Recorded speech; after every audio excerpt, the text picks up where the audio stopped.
Hey everybody, welcome back to Ryan Makes Sense, where we talk personal finance, investing, and chart analysis.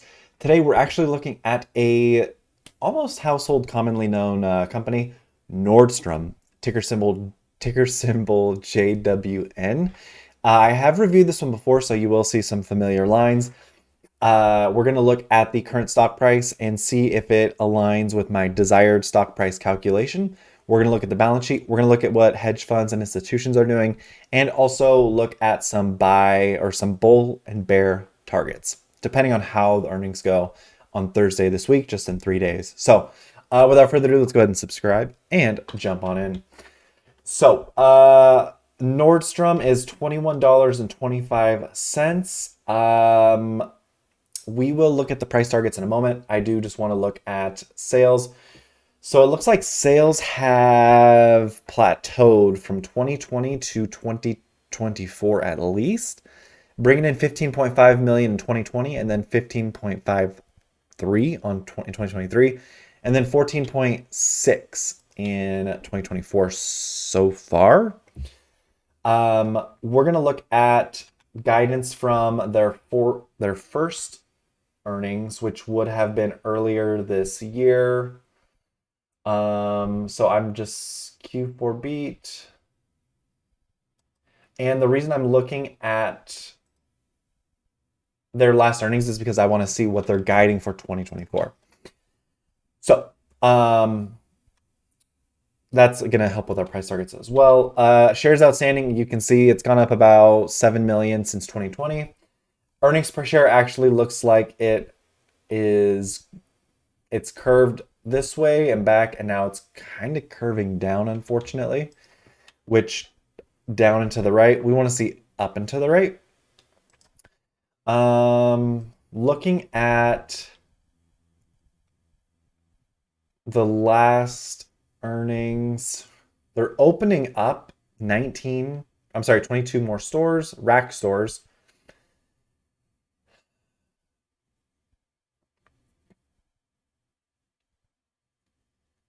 Okay. For the full year ahead, Nordstrom expects full year same store sales within the range of 1% decline to a 2% gain. How does that help us? I don't know how that helps us. So, the company is going to grow up to 2% this year. We'll look at it from the positive standpoint. So from 15.3 billion in 2023, 2% increase of that is going to be 15.5 billion something something. So not much of a change there. Their quick ratio is very alarming. They have a 0.41. If they had to close their doors tomorrow, they would not be able to satisfy all of their loans, debts, notes, liabilities, etc. It is decently shorted, quite a bit. Yeah, let's go ahead and run my calculation and see what the possible stock price could be.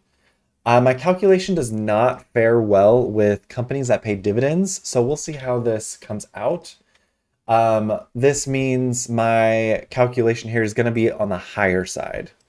So they do have 3,470 million in market cap, good for them, plus 133 million in income, like that. Plus they do 14,690 million in sales. Cool. Just some high level things to note. They should cancel their dividend and put it towards their freaking debt or liabilities because a 0.41 is not responsible. It's actually pretty risky. And that's my opinion.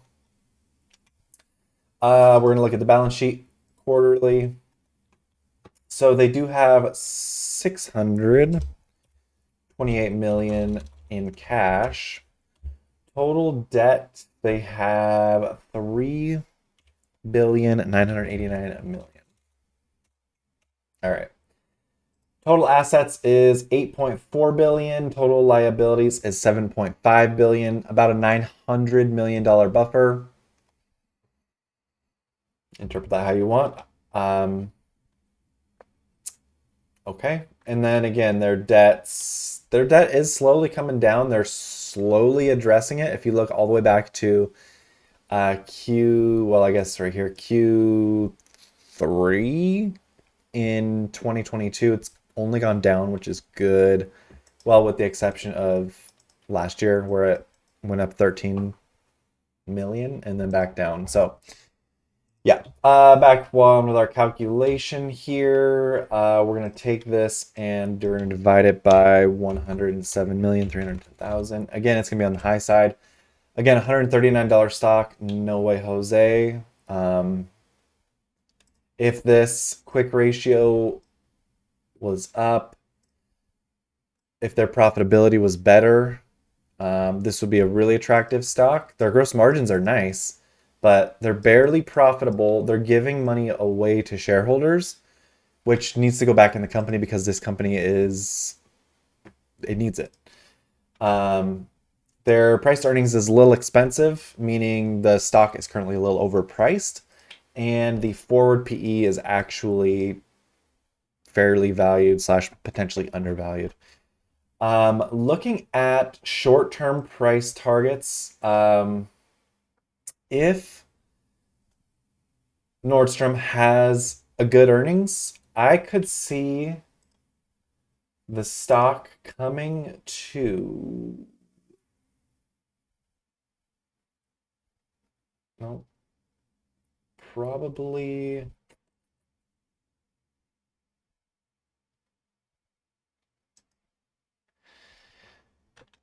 that's even lower than what it is. 2666. I think that's the upside. So that would be about a 20+% move. However, if the stock does not do well on earnings on Thursday, our first price target is $17.60 and then possibly $11. We've had this chart now for a long time, and you can see it's really respected this line right here. Acts as perfect support, acts as perfect resistance, acts as perfect support 3 months in a row. Well, 3 out of 4 months. So, excuse me. Again, I'm thinking this will get tested again. It might fall into this range. We don't really know. Again, we're on the monthly. The strength is actually heading upwards for bull momentum. The MACD actually looks like it's ready to move up. Money flow has been going up, but it came down. It looks like it took a rest possibly for a few months, and it does have a little hitch up. And then our relative momentum indicator is actually getting some momentum to the upside. So bulls could have this one. If they do, I would see $26 in the future. If not, again, we're looking at this 1740. It really has to stay at 1740. And then we have this line right here that I'm touching. It's acted as perfect resistance about 1, 2, 3 times. So again, I would say $20.15, $17.60 on the downside. And then if it falls below that, we have this whole gray area for it to just consolidate. So what are institutions and hedge funds doing? I'm glad you asked. So institutions and hedge funds own 56% as of older data. It is considered older because FinViz does not update their website regularly. This website here, Fintel, does update regularly. It's still loading. So 56% is old data. 74% is new data. Almost 20%. That's 18%. And you can see the institutional and hedge fund ownership has only been growing since January of 2021. So it looks like institutions are slowly loading the boat here. What are the BlackRocks doing in Vanguards? Okay, Charles Riley added 12 million shares. Eric Nordstrom added 12 million shares both last month. And Gittinger added 500 shares roughly. Bruce Nordstrom, it says he decreased, but I can't really see that here. Vanguard added about 650,000 shares. BlackRock decreased about 900,000 shares. State Street Corp added 8.3 million shares. So this year we've seen a lot of additions, 24, 32 million in new positions added. New shares, 32 million in new shares added. That's quite a bit. If I was a betting person, I think if the Bulls are going to take it, this is their chance. If not, we're going to consolidate even more and allow Nordstrom to get their poop in a group, fix their quick ratio here, get their debt under control, get their liabilities under control, cancel the dividend, dudes and women. Like, put this money back in the business to make your guys more attractive. You guys shouldn't be a $20 stock. Nordstrom is a freaking behemoth. They do 14 billion in sales and it only has a market cap of 3 billion, which goes to show there's institutional and hedge fund interest, but not that much. This is not a very attractive looking company currently. Again, not even 1% profitable. They pay a dividend, they're giving their money away. So I don't own Nordstrom. I don't plan to. Again, our price target, if the Bulls can stay with it, 26. If it's having some issues, $20, $20.13, $17, and then maybe into this void area. I mean, we're going to find out Thursday. So if you're in Nordstrom, good luck on the long or the short side. If you made it this far, consider subscribing. Thanks for watching. See you mañana.